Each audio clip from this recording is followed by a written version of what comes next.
এ মাহফিলে বসে গেল। ও রাজমুগিরা, সোনার নবী বললেন আল্লাহ পাকের জান্নাতে 8টা বেহেশতে আছে। আল্লাহ পাকের জান্নাতে আল্লাহ পাকের দরবারে 8টা বেহেশতে আছেন। আল্লাহ নবী দয়া নবী রহমাতুল লিল আলামিন, সোনার নবী আমার তামাম বিশ্ববাসীকে লক্ষ্য করে বলেছেন, ও সামাজিরামেরা, দুনিয়ার বুকে 2টো জায়গা আছে আল্লাহর কাছে বড় নাবি আর দাবি। ওই জায়গায় যদি বসে কিছুক্ষণ সময় লাগিয়ে দেয়, আমার নবী জানিয়ে দিলেন নামায় আমার নামায় আল্লাহ পাক 70 বছর নফল ইবাদতের সওয়াব নসিব হবে। শুধু তাই না, আল্লাহ পাকের রিয়াজুল জান্নাতে বসে জীবনের গুনাহ আল্লাহ পাক মাফ করে দেবে। আর একটু আস্তে বলো, গান ভরে বলো। ওই ঘুমোচ্ছে, ঘুম ভাঙে দেখি কিরম আওয়াজ, একটু জোরে নারাই তাকবীর। যারা বাড়িতে আছে হয় ওরা খেতা ভালো করে মুড়ি দিয়ে কায়দা করে ঘুমান, আর যদি না হয় এই আওয়াজের বিনিময়ে আল্লাহ রহম করলে কানের তালা লেগে বাদ পড়েছে যেন চুকে বসে, অন্তত উঁকি মেরে দেখে দেয় যে না জানিয়ে করে অনেক লোক আছে। একটু দয়া করে নারাই তাকবীর, নারাই তাকবীর, জোরে জোরে জোরে লা ইলাহা।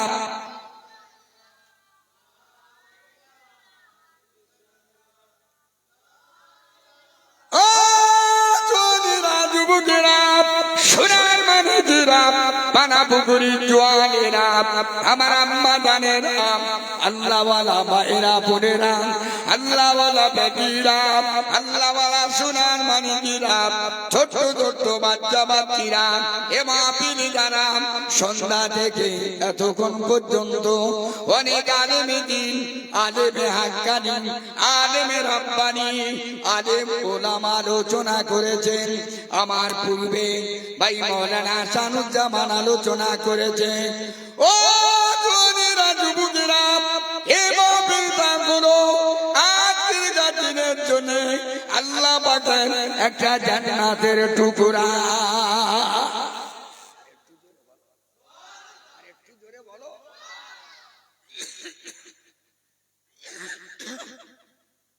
আবার নবী বললেন শুধু তাই নয়,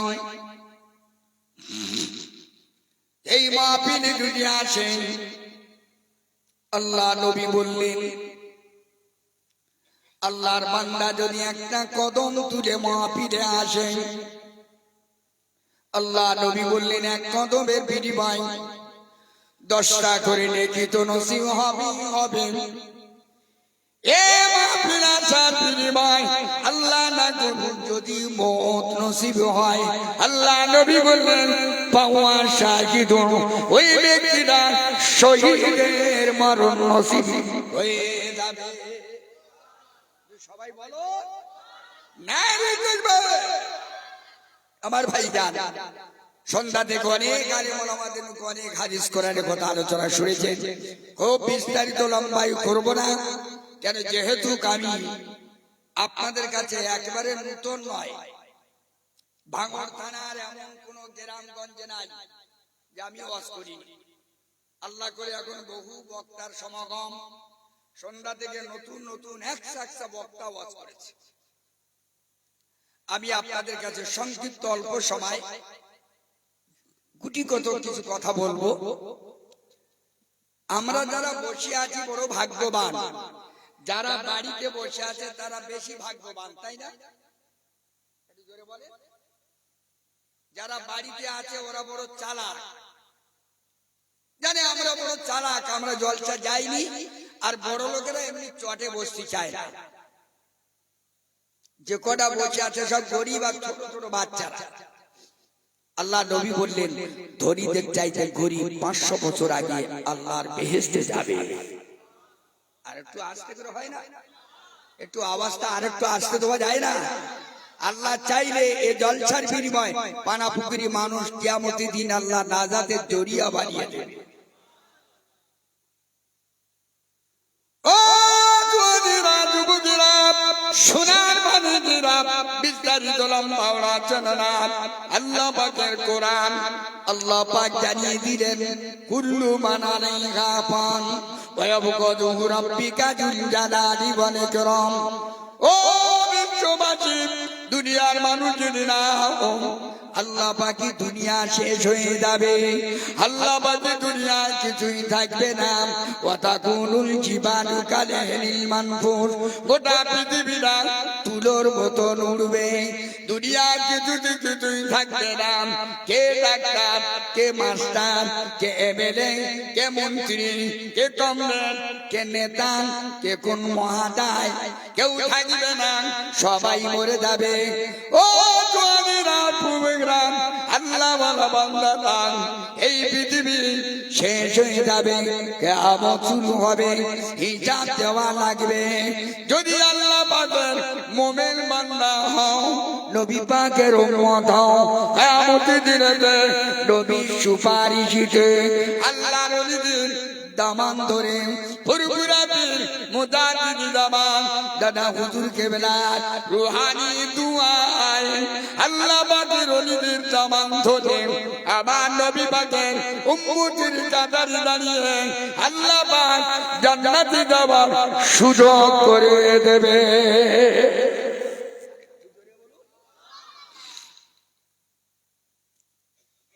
এই দুনিয়ায় যারা এসেছে, এই দুনিয়ায় সবাই বিদায় নেবে, কেউ থাকবে না।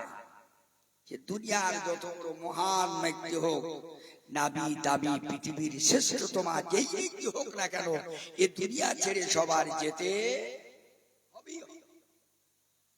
বিশ্ব নবী মুহাম্মদ সাল্লাল্লাহু আলাইহি ওয়াসাল্লাম যাকে না সৃষ্টি করলে কোনো কুল কায়নাত তৈরি করতেন না, সেই বিশ্ব নবী মুহাম্মদ রাসূলুল্লাহ সাল্লাল্লাহু আলাইহি ওয়াসাল্লাম তিনি দুনিয়াতে বিদায় নিয়েছেন। অতএব আল্লাহ নবীর মওত হয়েছে, কথা ঠিক না? আল্লাহ রাসূলের মওত হয়েছে। তাহলে রাসূল যদি ইন্তেকাল হয়, গোটা পৃথিবী আর কারোর ইন্তেকাল হতে বাকি থাকবে? তবে রাসূল ইন্তেকাল করেছে, মরেছে, দুবো সত্য, হাদিস কোরআন প্রমাণ আছে। কিন্তু রাসূলুল্লাহ কবরে গিয়ে তার জিন্দেগি আলাদা, কবরে গিয়েও মরে জিন্দা। একটু জোরে বলুন, এই জোরে বলুন।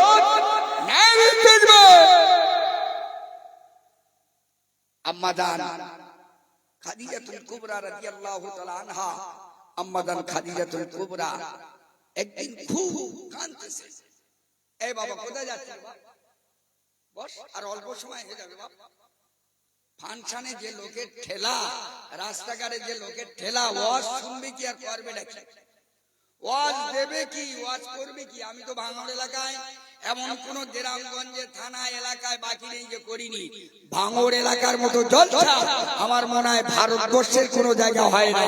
একটু আস্তে করে বলতে পারবে না? আর একটু জান ধরে বলা যাবে না? তাহলে ভাঙড়ের মানুষ এত ভালো, এত ভালো, ভারতবর্ষের শ্রেষ্ঠতম ভালো মানুষ এই ভাঙড় থানায়। আবার এত কালো, এত কালো, এত খারাপ, ভারতের শ্রেষ্ঠতম কালো এই ভাঙড়ের মধ্যে আছে। ভালো আর কালো এই ভাঙড় থানায় মিলিয়ে সবাই দুই পক্ষে আছে। বলো, এদের যেমন ভালো তেমন কালো।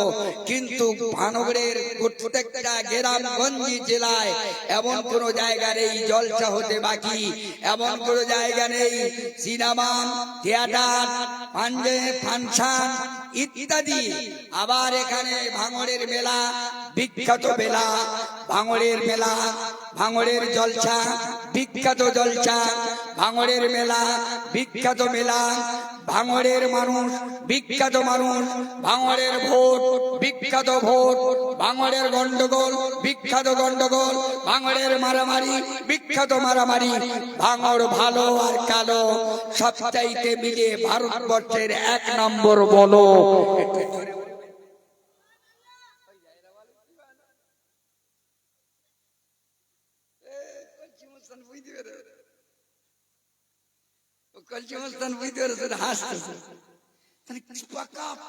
চিন্তা করে না।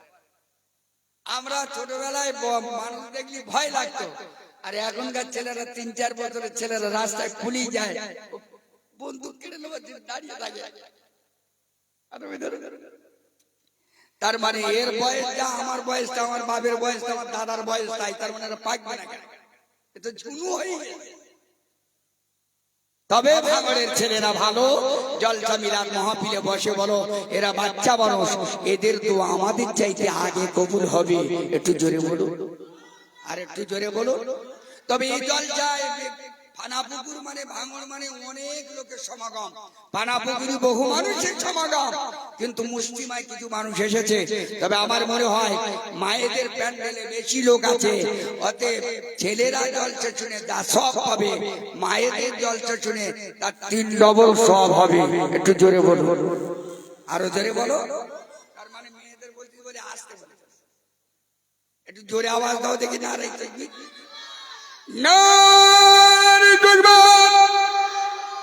আচ্ছা, মায়েরা সব বেশি পাবে কেন? আচ্ছা, মায়েদের দাম বেশি না ছেলেদের দাম বেশি? বলো, যে বলতে পারো 10 টাকা। মায়েদের দাম বেশি? ও, তার মানে সরকার মেয়েদের বেশি দাম দিয়ে রেখে চাইছে নাকি?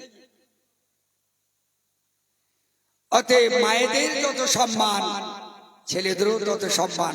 তবে ছেলেরা কিন্তু নবী হয়, মায়েরা কিন্তু নবী হতে বলে। আরে বলে, সারা জীবন কি বছরে সারা জীবন খালি শুনেছে, শুনেই গেছে, বাস্তবে কিছু দিতে পারেনি। মায়েরা নবী হতে পারে না, কিন্তু ছেলেরা নবী হতে পারে। তাহলে এবারে বলো, মায়েদের দাম না ছেলেদের দাম? নবীর দাম না একজন সাধারণ মানুষের দাম বেশি? বলে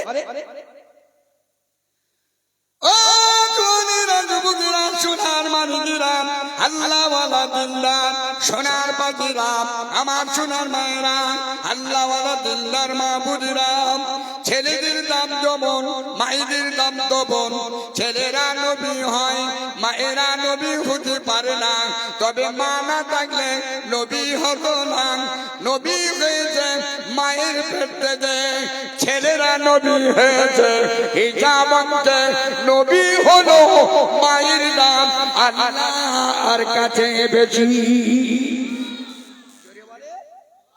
আরো জোরে বলো। মা না থাকলে নবী হতো কি? আসতো কি? বিশ্বনবী মুহাম্মদ রাসূলুল্লাহ সাল্লাল্লাহু আলাইহি ওয়াসাল্লাম মায়েদের দাম 1400 বছর আগে বলেছে। সরকার সেটা উল্টে বলেছে ছেলেদের দামের থেকে মায়েদের দাম বেশি, তাই মেয়েদের বিচার হয় কিন্তু ছেলেদের বিচার হয় না। রাস্তা দিয়ে যাবেন, একটা মেয়ে যদি আপনাকে মিথ্যা করে অপবাদ দিয়ে থানায় দেয়, আপনার জেল তো খাটাবে, আপনার গোষ্ঠীর খেতায় আগুন লেগে তোর কোল খালি করে দেবে। কিন্তু একটা ছেলে যদি মেয়ের পক্ষে অভিযোগ দেয়, কিন্তু মেয়ে ছেলের অভিযোগ থানায় দেবে না। একটা মেয়ে মিথ্যা করে অভিযোগ করে কোনো ছেলের নামে, সে অভিযোগটা দায়ের হয়, কিন্তু ছেলে দিলে সেটা হয় না। তাহলে সরকার অধিকার দিয়েছে মায়েদের, আবার নবী দিয়েছেন সর্বপ্রথম 1400 বছর আগে আমার নবী দিয়েছেন মায়েদের অধিকার। কিন্তু মায়েদের অধিকার হলো, কোরআন বলছে আর রিজালু কাওয়ামুনা আলান নিসা, বেটা ছেলে থাকবে উপরে, মেয়ে ছেলে থাকবে নিচে।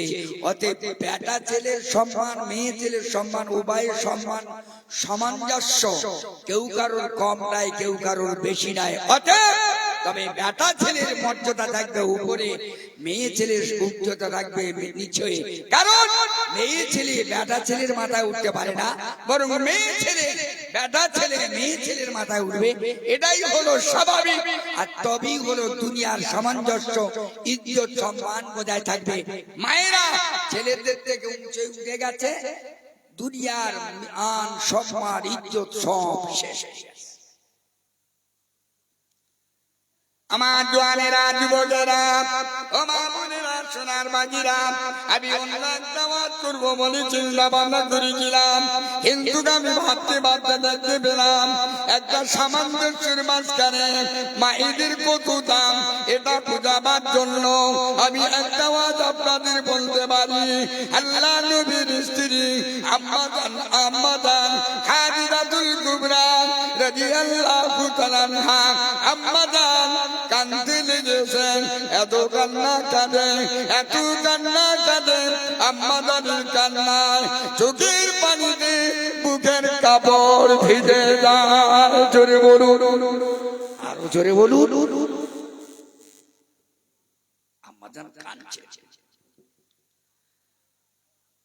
আল্লাহ নবী সাল্লাল্লাহু আলাইহি ওয়াসাল্লাম জিজ্ঞাসা করছেন, বিবি খাদিজা তুমি এত কাঁদছো কেন? কান্নার বা কারণ? আল্লাহ নবী বললেন, খাদিজা আমি বুঝতে পেরেছি কেন তুমি কাঁদছো। ও বিবি খাদিজাতুল কুবরা রাদিয়াল্লাহু তাআলা আনহা, ও বিবি খাদিজা তোমার কান্নার কারণ আমি বুঝতে পেরেছি।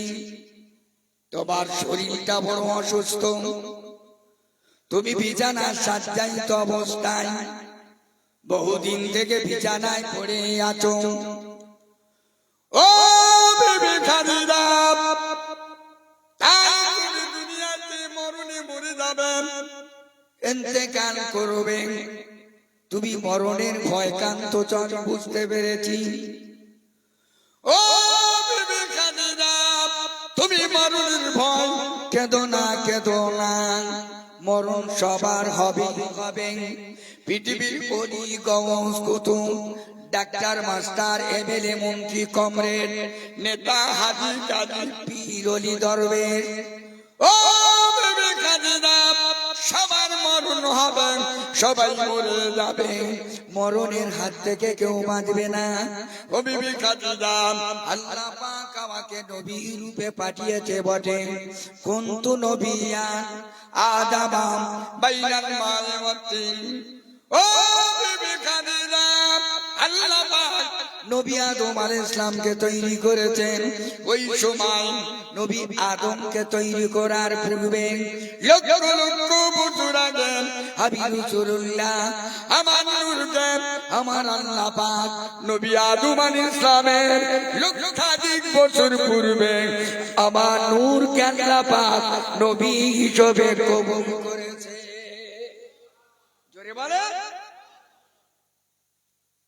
খাদিজা, আমার নূরকে আল্লাহ নবী আদম আলাইহিস সালামের আগে নূর হিসেবে নবী হিসেবে আল্লাহ কবুল করে নিয়েছে। আমার নূরকে আল্লাহ সবার আগে তৈরি করেছে, আর আমার নূরে গোটা জগৎ পৃথিবী তৈরি। সেই আমি নবী মুহাম্মদ সাল্লাল্লাহু আলাইহি ওয়াসাল্লাম, আমারও মরণ হবে, কথা ঠিক না?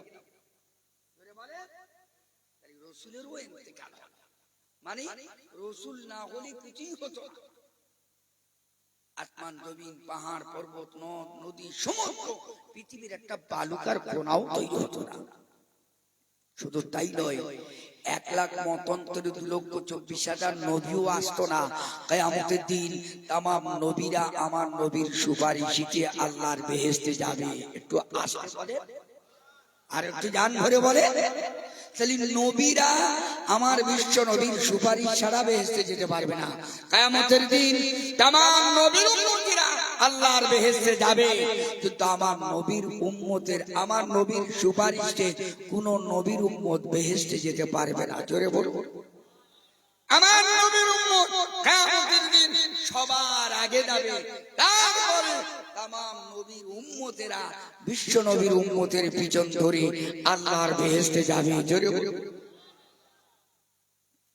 বিবি খাদিজা, আমি বিশ্ব নবী তোমাকে জানাতে পারি, ও বিবি খাদিজা, আমি রাসূলুল্লাহ ইন্তেকাল করব, তুমিও খাদিজা দুনিয়াতে বিদায় নেবেন। এর জন্য কান্নার কিছু নাই, এর জন্য তুমি কেঁদো না, এর জন্য তুমি দুঃখ করো না, এর জন্য তুমি দুঃখ প্রকাশ করো না। দুনিয়ায় যে এসেছে ওই ব্যক্তি দুনিয়াতে চলে যাবে। যেহেতু তুমি কাঁদলে, আমি রাসূলুল্লাহ তোমার কান্নাটা আমি রাসূলুল্লাহ সহ্য করতে পারি না। স্বামী বলছে, বিবি আপনি যদি কাঁদেন আপনার কান্নাটা আমি সহ্য করতে পারবো না। স্বামী আর স্ত্রীর মধ্যে কতটা দাম্পত্য জীবনের ভালোবাসা। বিবি কাঁদলে স্বামী সহ্য করতে পারে না, স্বামী কাঁদলে স্ত্রী সহ্য করতে পারে না। আর আমাদের বিবিরা যদি কাঁদে আমরা বলে কাঁদছিস কেন, দূর করে লাঠি মেরে ভাঙড়ের লোকের মধ্যে এরকম দৃষ্টিভঙ্গি নেই। আবার যদি স্বামীরাও কাঁদে স্ত্রীদের মনেও একটু কষ্ট হয় না যে নিশ্চয়ই না জানি আমার তরফ থেকে কোনো কষ্ট পেয়েছে তাই কাঁদছে, ও কোনো ভুরুকুবি করে না। তার বাড়ি কি রাসূল বললেন স্বামী স্ত্রীর মধ্যে দাম্পত্য জীবনের ভালোবাসা এটা একটা জান্নাতের টুকরো। একটু জোরে বলো। বর্তমান যুগ সন্ধিক্ষণে স্বামী স্ত্রীর মধ্যে ভালোবাসা মহব্বত একেবারে মুরগি পোষার মতো রয়ে গেছে। মানে এসো পানি ঢালো, তো বলে কত থেকে ঢেলে খাও, বিছানা করো, বিছানা করে শো, ওজন গল্প। মানে কারেন্টের মতো রয়ে গেছে। কারেন্ট যখন হাত দিলে বিদ্যুৎ একদম ডক করে ধরে নেয়, তার স্বামী স্ত্রীর মধ্যে এরকম বিদ্যুতের মতন চমক হয়ে গেছে। ছেলে পেলেও তাই করছি, এই শোন, ছেলে এসে বলছে কি বলছে তাড়াতাড়ি বলো, সময় নেই। শালা কারেন্ট কি আরো বিদ্যুৎ।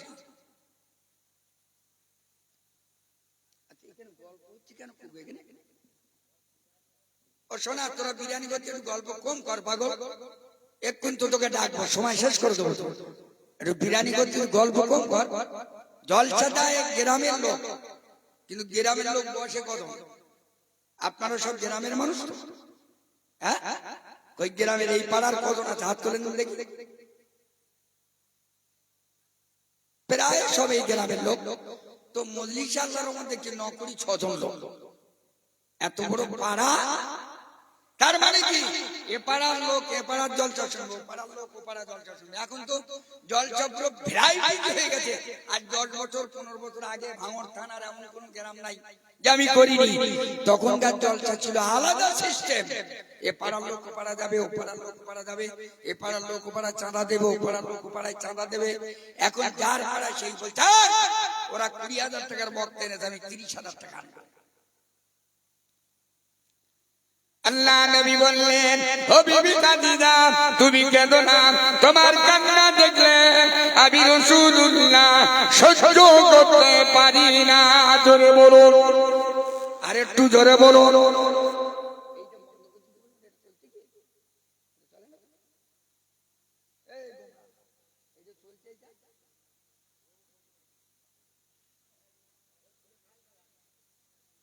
প্রত্যেক জলসায় দিকে যে একটা পাগলা থাকবি, একদম ফরজ। আর পাগলা না থাকলে সে জলসা কবুল হবে, কারণ ওরা বেগুনা মাসুম। আমি সেই একবার নেটরায় জলসা করতেছি, সে একটা পাগলি ঢুকেছে, ঢুকে সে আমার মোটে ওয়াজিব করতে জানে, কারোর ধরে ফোঁটাবাজি করতেছে, কারোর ধরে মুখে চুমো খাচ্ছে, কারোর মারতেছে, কারোর ধরে ধামাধামি করতেছে, আমার কাছে চলে এসেছে। সে এক বিস্ত্রী কাণ্ড 1 ঘন্টাই করেছে, আমার জলটাই আয়। একটু তকবীর দেন, নারাই তকবীর। একটু ভক্তি করে দেন, নারাই তকবীর, নারাই তকবীর। আল্লাহ নবী বললেন, ও বিবি খাদিজা তুমি কাঁদো না, কাঁদো না। আল্লাহ নবীর কথা শুনে মা খাদিজা ঝরঝর করে কান্নার বলতে লাগলো, ইয়া রাসূলুল্লাহ, ইয়া হাবিবাল্লাহ, হুজুর আমি কেন কাঁদছি আপনি জানেন, কিন্তু আপনি বলবেন না। ইয়া রাসূলুল্লাহ, আমার কান্নার একটাই কারণ, আমি মরণের কারণে কাঁদি না। জোরে বলুন, জোরে বলো। আমি মরে যাব এর জন্য কাঁদছি তা নয়। ইয়া রাসূলুল্লাহ, হাবিবাল্লাহ, যখন আপনি আমার বাড়িতে যান, ইয়া রাসূলুল্লাহ আপনার জীবন কাহিনী, আপনার লাইফ হিস্ট্রি, আপনার জীবন জীবদ্দশায় আমি খাদিজা আপনার কাছে যতদিন রইলাম আপনার লাইফ হিস্ট্রি আমি সব জানি, আপনার জীবনীকে সব জানি। ইয়া রাসূলুল্লাহ, ইয়া হাবিবাল্লাহ, হুজুর বেয়াদবি মাফ করবেন, আমি খাদিজা দেখতে পেলাম যখন আপনার সঙ্গে আমার বিয়ে হবে তারই পূর্বে একদিন হঠাৎ মাত্রে আপনার চাচা আবু তালেব আমার বাড়িতে নিয়ে হাজির। চাচা আবু তালেব আপনাকে নিয়ে আমার বাড়িতে এসেছে। ইয়া রাসূলুল্লাহ, আপনার চাচা আবু তালেব আমাকে এসে ডাকলেন, ডাকার পরে বললেন, খাদিজা তোমার কাছে একটা ছেলে এনেছি, তাকে আমি তোমার কাছে কর্মচারী হিসেবে রাখতে চাই, রাখবি কি? ইয়া রাসূলুল্লাহ, হাবিবাল্লাহ, আমি বলেছিলাম চাচা আবু তালেব আপনি ভোটার জন্য আমার কাছে এলেন। ও চাচা আবু তালেব, আল্লাহ আমাদের কাবার শরীফের মতোয়াল্লি, আল্লাহ আপনাকে অনেক সম্মান দিয়েছেন, অনেক ইজ্জত দিয়েছেন, আল্লাহ পাক আপনাকে সম্মানের অধিকারী বানিয়েছে। ও চাচা আবু তালেব, কেন তুমি আমাকে ডাকলে না, আমাকে না দেন, তুমি আমার কাছে এসেছো। চাচা আবু তালেব কি বলতে চাচ্ছ তুমি বলো? চাচা আবু তালেব বললেন, ও মা খাদিজা, আমি তোমার কাছে একটা ছেলে এনেছি, আমার ভাইপো, তাকে তোমাকে কর্মচারী হিসেবে রাখবে কি? ও রাজপুত্রা, সেদিন চাচা আবু তালেব বলার পরেতে খাদিজাতুল কুবরা বলেছিল, ও চাচা যান, আমি রাখতে পারবো না, আমার ডিপার্টমেন্ট কোনো খালি নেই। ও রাজপুত্রা, নবীর চাচা আবু তালেব মনটা খারাপ করে আল্লাহ নবীকে নিয়ে চলে যেতে লাগলেন। বললে, খাদিজা আমি চলে যাই। খাদিজাতুল কুবরা বললেন, চাচা আবু তালেব আপনি যে ছেলেটা এনেছেন একটু কি আমাকে দেখাবেন? ও রাজপুত্রা, সোনার মানিকেরা, আল্লাহ নবীকে মা খাদিজাকে দেখানো হলো। মা খাদিজাতুল কুবরা দেখার সঙ্গে সঙ্গে অবাক হয়ে গেল, চোখ যেন উপরের দিকে উঠে গেল, অবাক হয়ে গেল, হতভাগ্য হয়ে গেল। ও রাজপুত্রা, সঙ্গে সঙ্গে চাচা আবু তালেবকে বললেন, চাচা আবু তালেব আপনার ভাতিজা মুহাম্মদকে আমার দরবারে আমি রাখতে রাজি হয়ে গেলাম।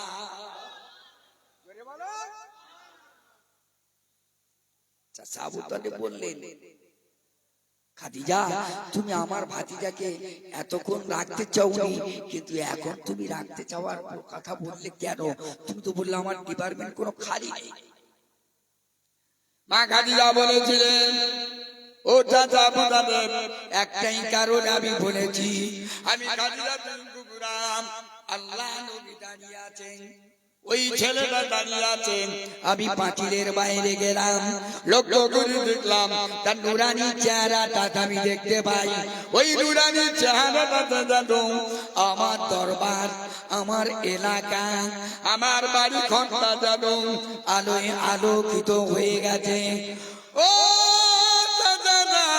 শুধু তাই নয়, আমি খাদিজা লক্ষ্য করে দেখি আপনার ভাতিজা মুহাম্মাদের মাথায় এক টুকরো মেঘ এসে ছায়া করে আছে।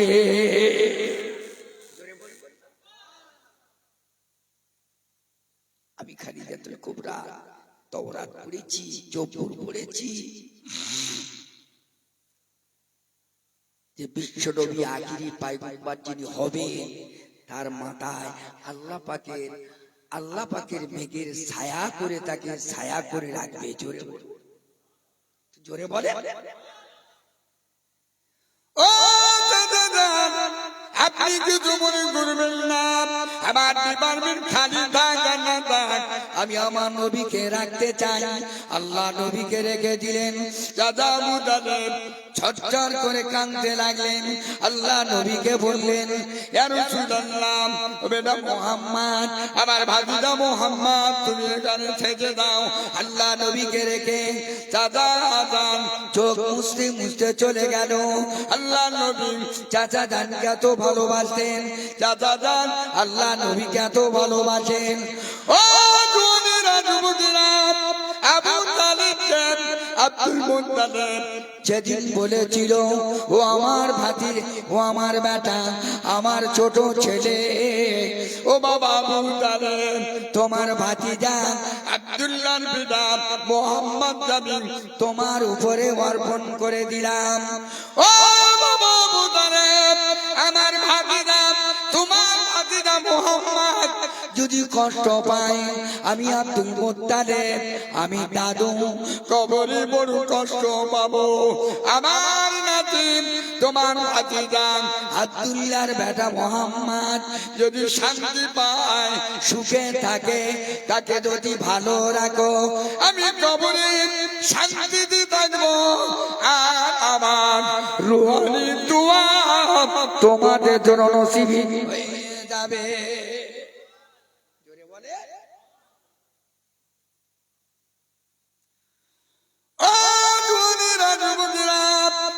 আবু তালেব নবীকে এক ঘন্টা না দেখলে থাকতে পারতেন না। আল্লাহ নবী যেমন চাচাকে না দেখলে থাকতে পারত না, চাচা যেমন নবীকে না দেখলে থাকতে পারত না। চাচা আবু তালেব চলে গেলেন। আমার জওয়ানেরা, যুবকেরা, আল্লাহ নবী একদিন হারিয়ে গেল, সারাদিন খুঁজে পাওয়া গেল না। চাচা আবু তালেব খুঁজে খুঁজে পায় না। হঠাৎ বলতে লাগলো, আবু লাহাব, আবু জেহেলকে, সাইবা উতবাকে হুমকি দিতে লাগলো, আমার ভাতিজা মুহাম্মদকে যদি না পাই, নিশ্চয়ই আবু লাহাব, আবু জেহেল এরা সর্বনাশ করেছে, আমার ভাতিজাকে ক্ষতি করেছে, লুকিয়ে রেখেছে, এরা শহীদ করে দিয়েছে। চাচা আবু তালেব গোটা মক্কা কুলপার করে বেড়ায়, পাগলের মতো হয়ে যায়। শেষ পর্যন্ত বলতে লাগলো, ও আবু লাহাব, আমার ভাতিজা মুহাম্মদকে যদি না পাই, আমি গোটা মক্কা আগুনে জ্বালিয়ে দেব।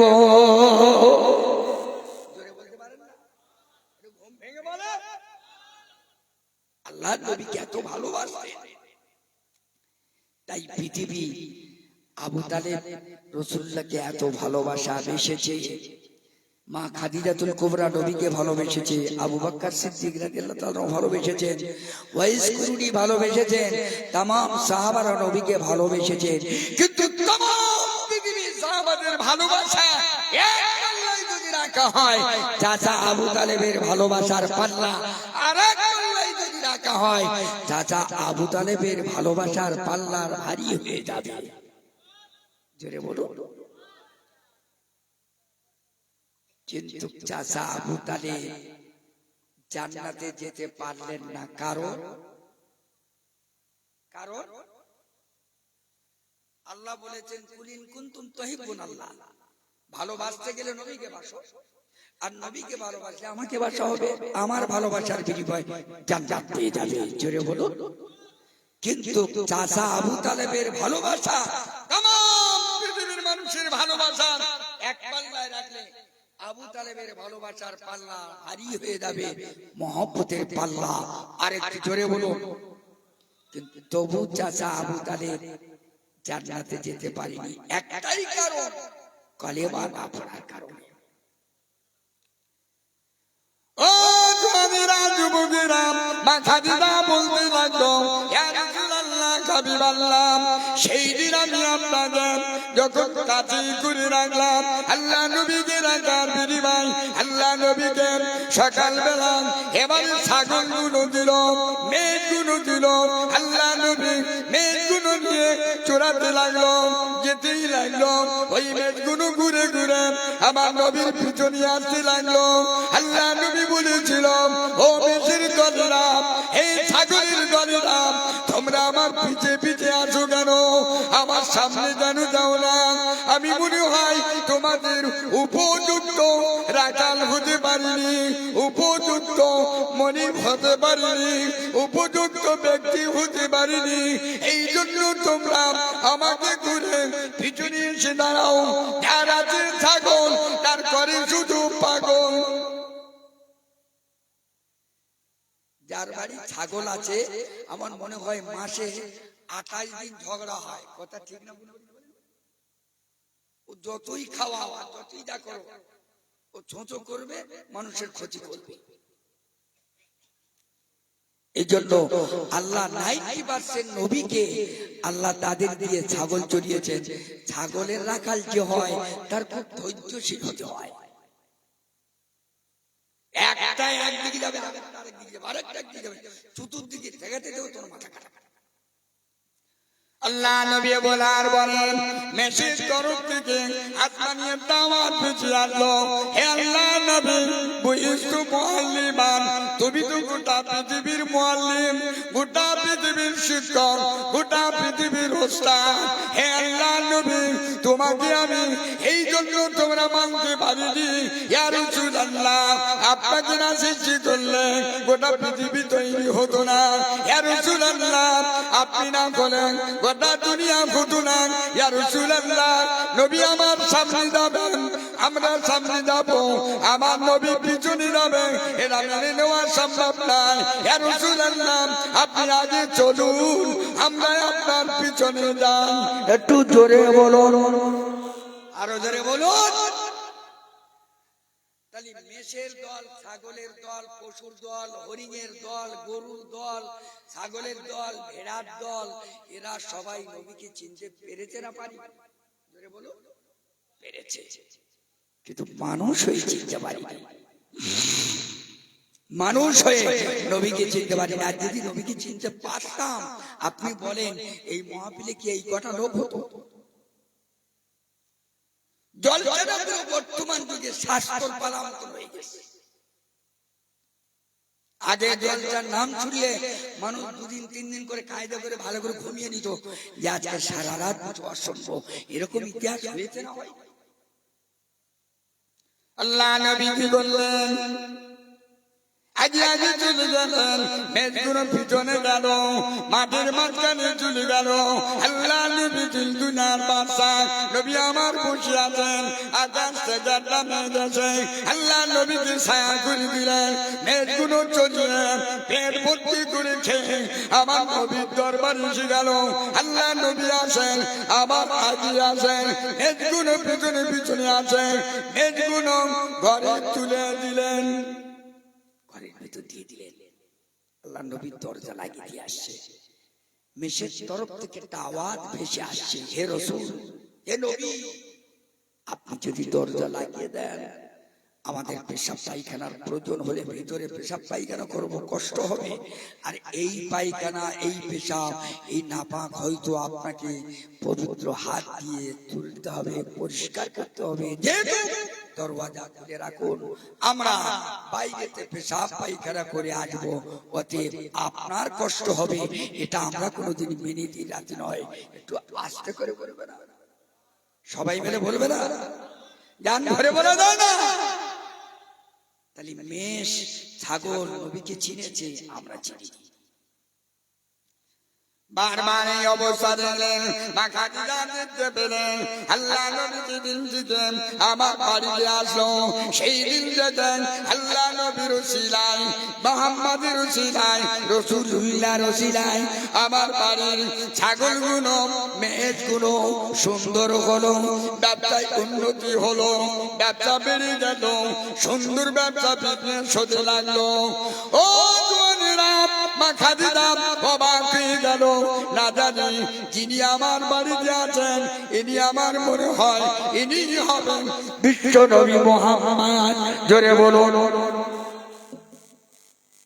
কারণ উনি তো কিতাবে পড়েছেন, আস্তে আস্তে পদক্ষেপে প্রত্যেকটা এতে মিলছে।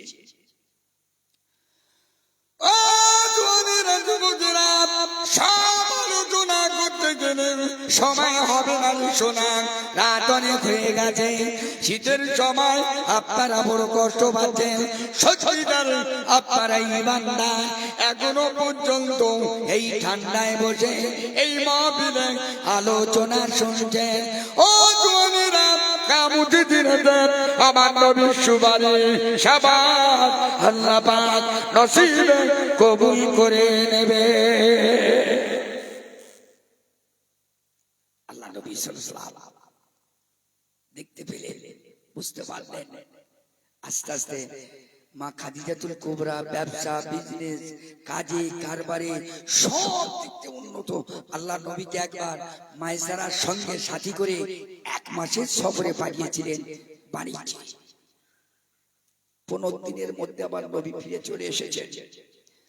মা খাদিজা অবাক হয়ে গেল, মনে হয় ব্যবসায় লস করে ফিরে এসেছে। 1 মাসের ব্যবসা 15 দিনে করে চলে আসলো। মায়েসারা বললেন, হে মা খাদিজা, পৃথিবী এনার মতন এত ভদ্র, এত চালাক, এত নামী, এত দামি, এত জ্ঞানী, এত কায়দা, এত বিশ্লেষণ, এত ব্যাখ্যাকারী, এত ভালো মানুষ পৃথিবী আর কেউ হয়নি, হবে না। অল্প সময়ে বেশি মূল্যে বিক্রি করে সবার আগে ফিরে এসেছে। সেই কেবে মা খাদিজা বললেন, সবচাইতে আমার জীবনের প্রথম লাভ আমার নবীকে যে বছরে মাইসারার সঙ্গে বাণিজ্য পাঠিয়েছিলেন। একটু আস্তে করে বলুন, জোরে বলুন।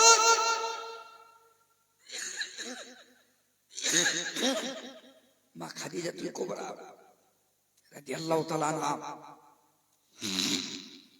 আস্তে আস্তে দেখতে পাওয়ার পরই ওয়াল টোটাল মায়েসারা যেটা রাসূলুল্লাহর মা খাদিজা যিনি ম্যানেজার ছিলেন, মেন হেড অফ দি ডিপার্টমেন্টের কাজ সব দায়িত্ব ছিল, আবার নবীকে সমস্ত কাজের দায়িত্ব দিলেন। জোরে বলো, আরো জোরে বলো। আল্লাহ নবী জিজ্ঞেস করছে, মায়েসারা তুমি কি খুশি না নারাজ? বলছে, মা খাদিজা আমি এত খুশি, এত খুশি, এত খুশি যে আপনাকে বলে বুঝাতে পারবো না। কেন, যেহেতু মুহাম্মদ সাল্লাল্লাহু আলাইহি ওয়াসাল্লামের মতন মানুষ পৃথিবী আর আসবে বলে মনে হয় না। একটু জোরে বলেন, একটু জোরে বলেন না। তাহলে মায়েসারাও পর্যন্ত বুঝতে পেরেছিলেন ইনি হবেন মহান বিশ্ব নবী। মা খাদিজা বললেন, ইয়া রাসূলুল্লাহ, হাবিবাল্লাহ, আমি জানি যে আপনি আমাকে প্রশ্ন করলেন, আমি মৌতের ভয় কাঁদিনি। ইয়া রাসূলুল্লাহ, আমি মরণের ভয়ে কাঁদিনি। ইয়া রাসূলুল্লাহ, যেদিন আপনি আমার বাড়িতে থাকেন আমি আপনাকে প্রথম প্রস্তাব দিলাম। আল্লাহ নবীকে মা খাদিজা বললেন, হে আল্লাহর নবী, হে মুহাম্মদুর রাসূলুল্লাহ সাল্লাল্লাহু আলাইহি সাল্লাম, আপনি তো আমার বাড়িতে আছেন, আমি আপনাকে একটা কথা বলতে চাই, ওই কথা আপনি রাখবেন কি বলুন? আল্লাহ নবী বললেন, খাদিজা তুমি কি বলতে দাও বলো। মা খাদিজা বললেন, ইয়া রাসূলুল্লাহ, আমার বলার একটাই কারণ, আমি আপনার সঙ্গে আমার জীবনের সঙ্গী হিসেবে পেতে চাই। একটু জোরে বলুন। নবী বললেন, খাদিজা তুমি যা বলেছো আর কখনো বলো না, কারণ তুমি একজন আমার মনিব আর আমি তোমার একজন কর্মচারী, সম্ভব নয় এ কথা তুমি আর বলো না। আল্লাহ নবী চলে গেলেন, মা খাদিজা চলে গেলেন। আবার কয়েকদিন হয়ে গেল, আল্লাহ নবী আবার দেখা হয়ে গেল। মা খাদিজাতুল কুবরা আবার প্রস্তাব দিলেন। আল্লাহ নবী বলেছিল বিবি খাদিজা, ও খাদিজাতুল কুবরা রাদিয়াল্লাহু তাআলা আনহা, তুমি যা বলেছো আমাকে উল্টান শুনিও না, আমি কিছু বলতে পারবো না। যেটা জানে আমার দাদা আবু তালেব যা করবে আমি বিশ্ব নবী সেটাই মেনে নিতে রাজি।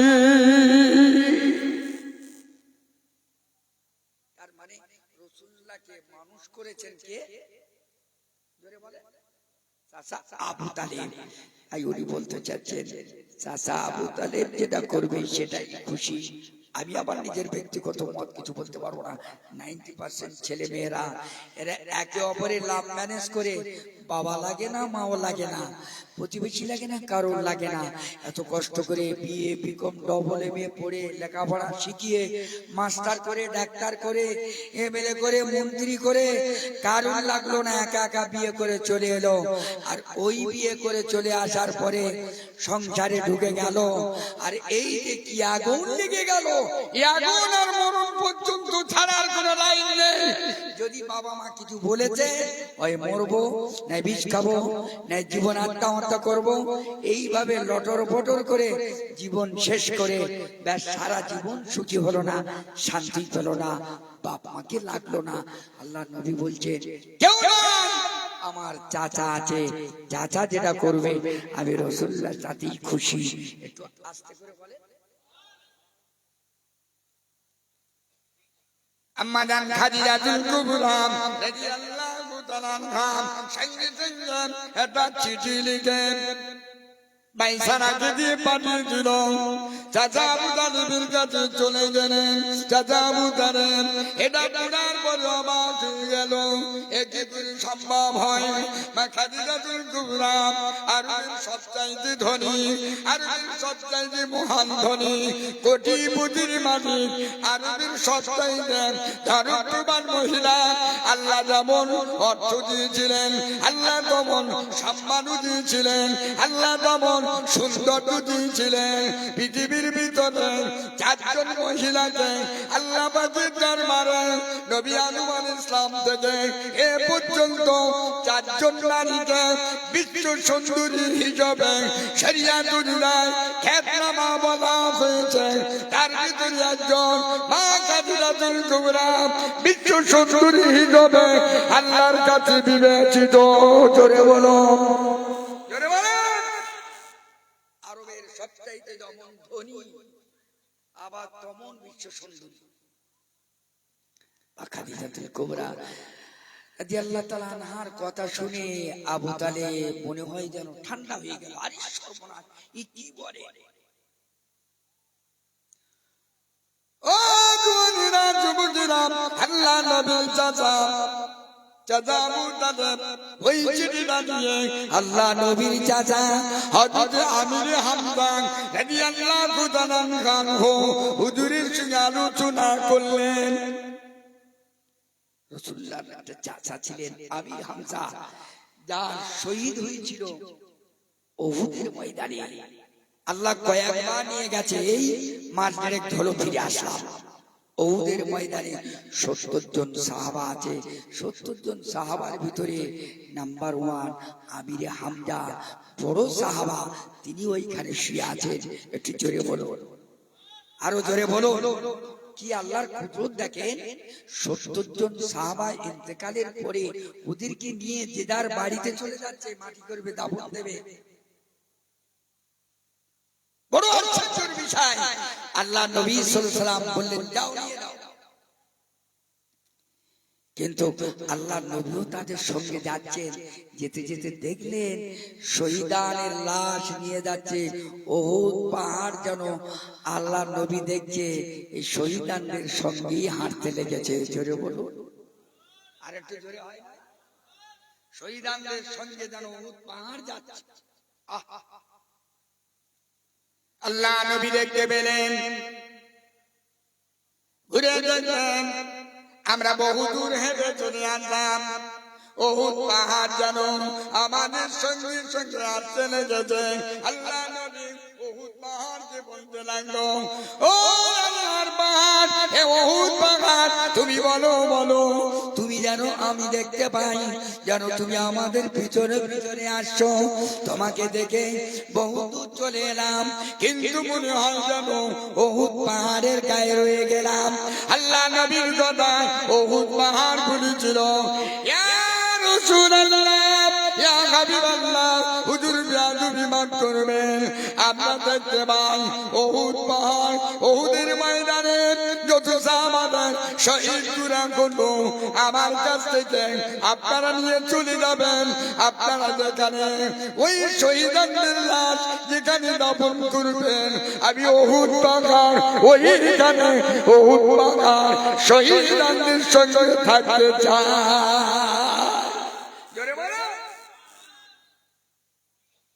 আল্লাহ নবী সাহাবাদের বললেন, লাশ সব ফিরিয়ে আনো,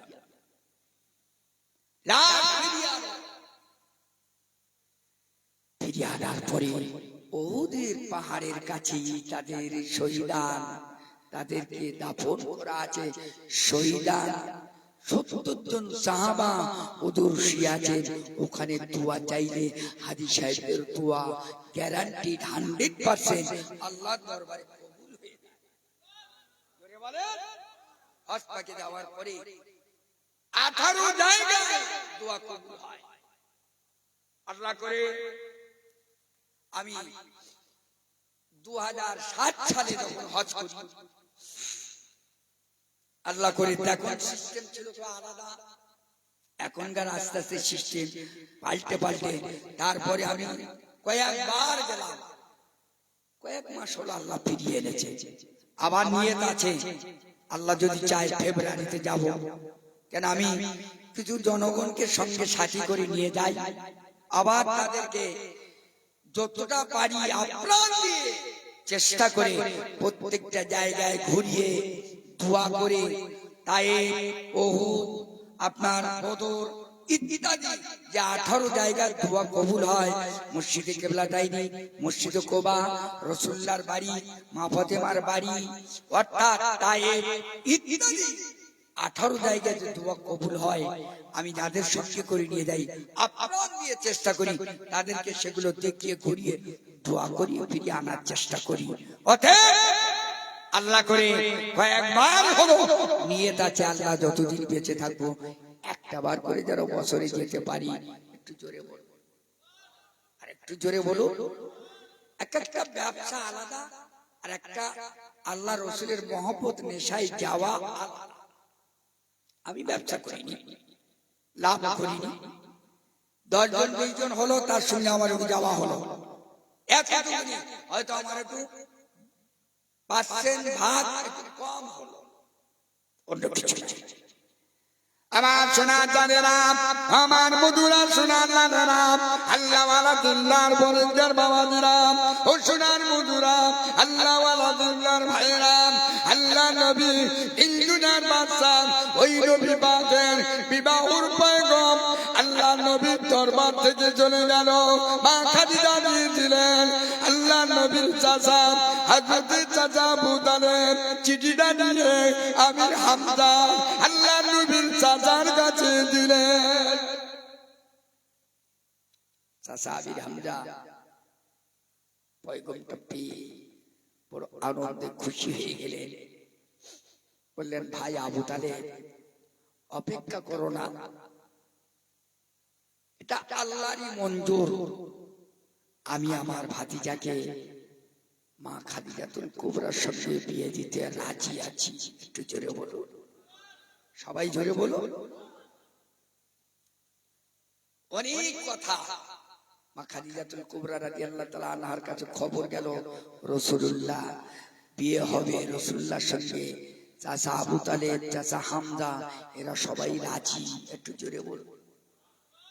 মা খাদিজাতুল কুবরা রাদিয়াল্লাহু তাআলা একটা দামি কাপড়, একটা দামি জামা, সেই যুগের সবচাইতে একটা দামি জামা আমার নবীকে হাদিয়া করে পাঠালেন।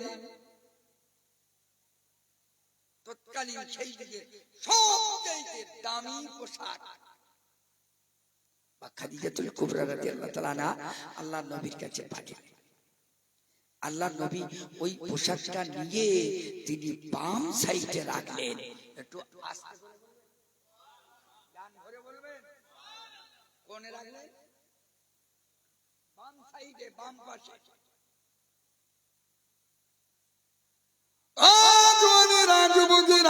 সোনার মানিকেরা, আল্লাহ নবীর বিয়ের দিন কাছাকাছি এসে গেল। চিন্তা করলেন, ভাতিজা মুহাম্মদ এত ভালোবাসি, এত মহব্বত করি, এত হৃদয় ভালোবাসা, আবার মুহাম্মদকে চাচা ভাতিজাকে আমি এক ঘন্টা না দেখলে থাকতে পারি না, আর আমাকেও ভাতিজা না দেখলে এক ঘন্টা থাকতে পারি না। ভাতিজার বিয়ে হবে, খাদিজাতুল কুবরা নামি দামি পোশাক পাঠিয়েছে, আমি চাচা একটা পোশাক কি দিতে পারবো না? আবু তালেব একটা পোশাক কমা দামি যখন পারলেন গরিবানা মতে একটা পোশাক কিনে দিলেন, আল্লাহ নবীর হাতে দিলেন। আল্লাহ নবী সেটা হাতে করে নিয়ে মুখে চোখে পরিয়ে সেটা ডান সাইডে রেখে দিলেন। একটু জোরে বলবেন,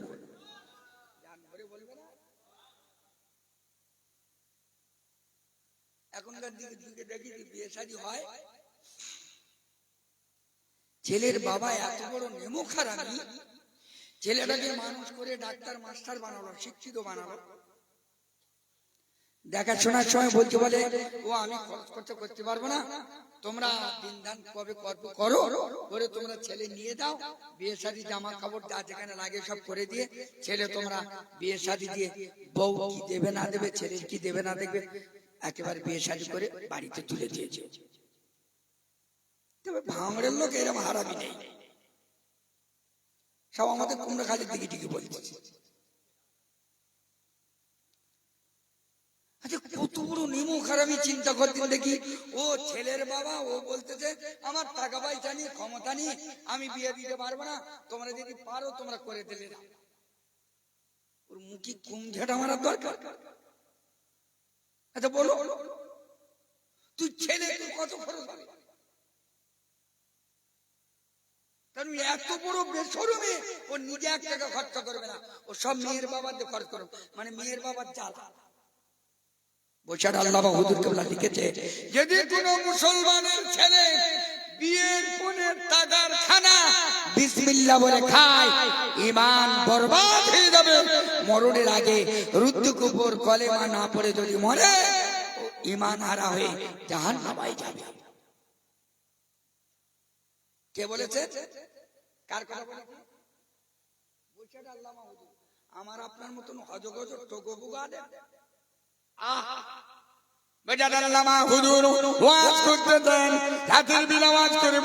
বাবা যদি তোমরা গান বাজনা শোনো, বাবা গান বাজনা শোনার পরে হারাম গুনাহ হবে, পাপ হবে, ঈমান চলে যাবে, গান বাজনা তোমরা শুনবে না। আল্লাহ হুজুর সকালবেলা বসে রয়েছে, আর পাশে একটা দোকানে গান বাজছে। সবাই বলতে, দেখো তো মৌলবীকে কেন ঘুরুন ফিরুন কল বলে, কেন? তাহলে কাল রাত্রি বলেছে গান বাজনা শোনা হারাম, আর হুজুর বসে রয়েছে ওখানে গান হচ্ছে, হুজুর কি শুনতে পায় না? একজন গিয়ে বলছেন, হুজুর আপনি তো বললেন গান বাজনা শোনা হারাম, আর আপনি কি শুনতে পান না? বলছে, বাবা এই শোন, বস। পাশে বসে দিলেন, বলছে, বাবা শুনতে পাচ্ছিস গান? তো বলে হ্যাঁ। তো বলে, একটু গায়ে গা ঠেকা, একটু গায়ে গা ঠেকে। বলে, শুনতে পাচ্ছিস? তো বলছে না। বলে, ফের গায়ে হাত সরে যা, ফের সরে গেল। শুনতে পাচ্ছিস? তো বলে হ্যাঁ। ফের গায়ে গা ঠেকে গেল, বলে শুনতে পাচ্ছিস? তো বলে না। ও জওয়ানেরা, যুবকেরা, সোনার মানিকেরা, মজার আল্লামা হুজুর বলেছিল, বাবা ইন্নামা ইয়াকশাল্লাহু মিন ইবাদিহিল উলামা, আল্লাহর আলেমে দ্বীন, আলিমে হাক্কানি, আলিম উলামারা, আল্লাহ পাকের খাঁটি ইমানদাররা, এরা আল্লাহকে ভয় করে, এরা দুনিয়া লাপরোয়া, দুনিয়া এদের স্পর্শ করতে পারে না। যারা আল্লাহ ওয়ালা হয়ে যায়, আল্লাহর সঙ্গে মিশে যায়, আল্লাহর সঙ্গে ভালোবাসা, আল্লাহর সঙ্গে যখন প্রেম হয়ে যায়, ওই ব্যক্তিটা দুনিয়ার আবর্জনা আল্লাহর আলেমদের কানে পৌঁছায় না। একটু জোরে বলো। অতএব সেই বইটা আল্লাহ মাহমুদুর লিখেছে, যারা বিয়ের পনের টাকার খানা খাবে বিসমিল্লাহ বলে, তার ঈমান চলে যাওয়া আশঙ্কা আছে। কেউ যদি হারাম জেনে বিসমিল্লাহ বলে, আপনাদের কাছে ফতোয়া জানছি, ঈমান থাকবে না যাবে? এই জোরে বলে। একটা জিনিস চুরি করে এনেছে, আমি রিজাউল করি, আমি জানতে পারছি চুরি করা জিনিস, ওই চুরি করা জিনিসটা আমি যখন খাবো বিসমিল্লাহ বলে, আমার ঈমান চলে যাবে। কারণ হারামের উপরে বিসমিল্লাহ, আরে বলবেন তো, হারামের উপরে বিসমিল্লাহ চলে না। সোনার মালিকেরা, আল্লাহ নবী দিন দুনিয়ার বাদশা চাচার পোশাকটা নিয়ে বড় আদর করলেন, বুকের মুখে খসে নিয়ে ডান সাইডে রেখে দিলেন। বিয়ের দিনেতে আল্লাহ নবী চিন্তা করলেন, খাদিজার পোশাক পরবো না আমি চাচার পোশাক পরবো? চাচার পোশাক যদি না পরি চাচা বড় দুঃখ পাবে।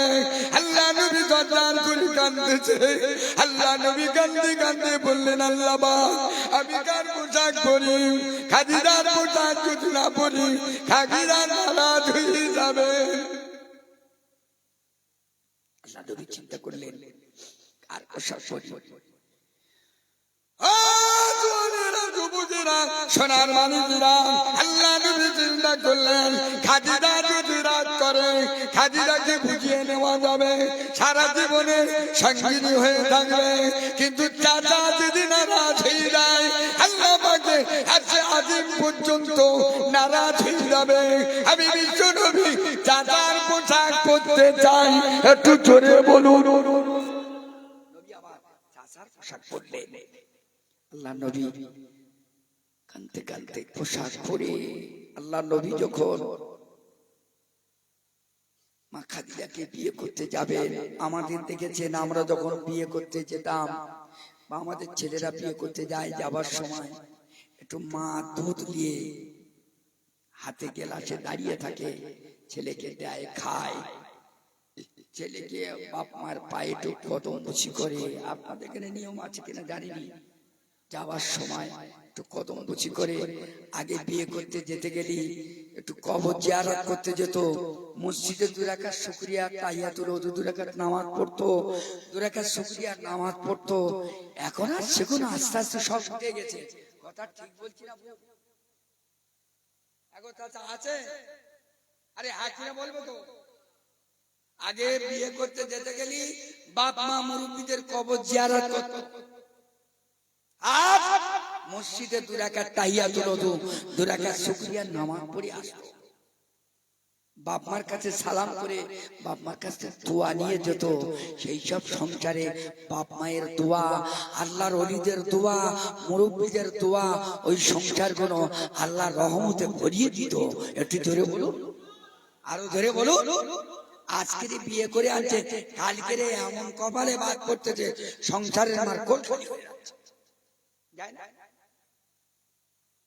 কষ্ট হচ্ছে ভাই আপনাদের কি? বুঝতে পারছি, সালাম করে দিয়ে ইয়া নবী হে সালাম।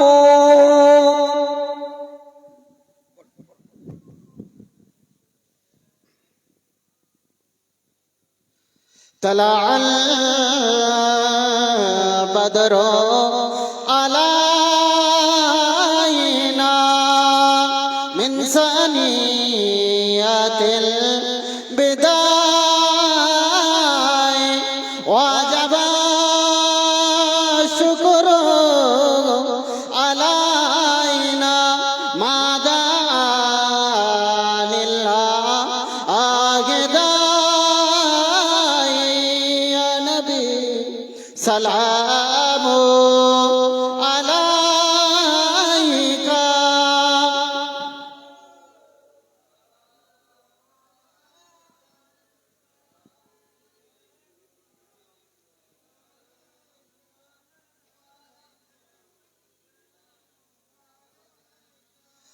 জিবরাইল দিলো ও যে আওয়াজ, খুলে দাও আসমানের দরজা।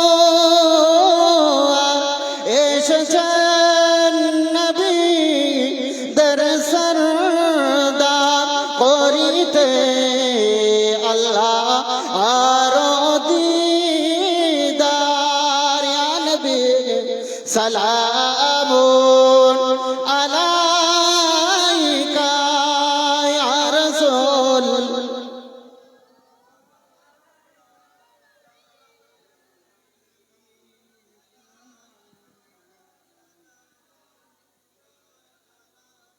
পড়িল আল্লাহ আরো পানি পোহালো দোকে রজনী হইল জগৎ নুরানি আমিনার নয়নের মনি ইয়া নবী সালামু আলাইকা ইয়া রাসূল সালামু ইয়া হাবিব সালামুন আলাইকা সালাওয়াতুল্লাহ আলাইকা সবাই বচন বলগল উলা বিকামালিহি কশফত দুজা বিজামালিহি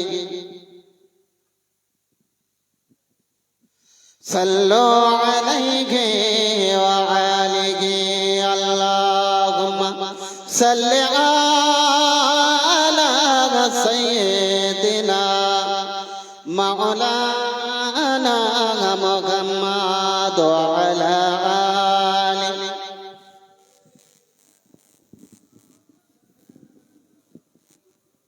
আলহামদুলিল্লাহ।